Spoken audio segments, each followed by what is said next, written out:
English में कहते हैं रातिको ना 12 बजेर कि टाइम इज द बेस्ट 12 बजेर 2 बजेर 13 वक्त सब मिनेटमा सही हामी कर चाहिँ देता आँप है। चोरेर तुम्हें लगता फर्केका होगा छौँ। कि हामी आँप चोर्न अब सफल कुछ नहीं भएका हो छौँ। सकता, नेपालका जिंदगी दुईटा अब शायद पहले जैसी दाजुभाइहरू कभी नहीं होगी, त्यो निन्दा लागेन, पर कपडा हर धुन जख्म हालेर भर वासिङ जाता मेसिनमा है। त्यसपछि चल्दिएको थिएँ। वक्त लगता है, साबा खाना बाहिर एफर्ट निस्केको लगता अनि है, आँपको बुट्टाले आसान नहीं होता ये यसो सच बोला है, जस्तो लाएर गएको के बोलाएर हिँड्छ, पर ये झरेकी भी रहन्छ। सच है कि हाम्रो सब चाहिँ सही हो सकता है। कियानो रेस्टुरेन्ट अफ जिंदगी रुकती भइसकेको नहीं, अवस्था ठहरती साउथ नहीं, यति छन्। अब चलती हामी जाती चाहिँ है। जान लाग्यो।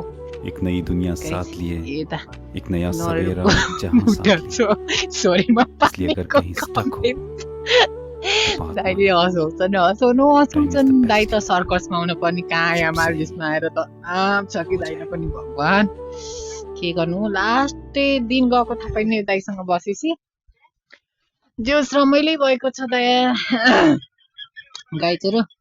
अनि के गर्दै हुन्छ तपाईँहरू 2 बजेर 14 मिनेटमा, यताको चाहिँ 2 बजेर 14 मिनेट, नेपालको चाहिँ 2:30 3:30 नै 3:15 समथिङ यस्तै भएको होला सायद।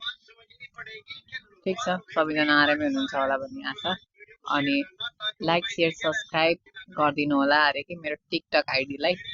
सब्सक्राइब त हुँदैन कि कपी लिङ्क गरिदिनु होला, त्यसपछि सुस्त मैले युट्युबमा नि हाल्दै गर्छु भिडियोहरू। खासै अपडेट चाहिँ छैन, आजभोलि धेरै भयो युट्युबमा म अपडेट भएको छैन।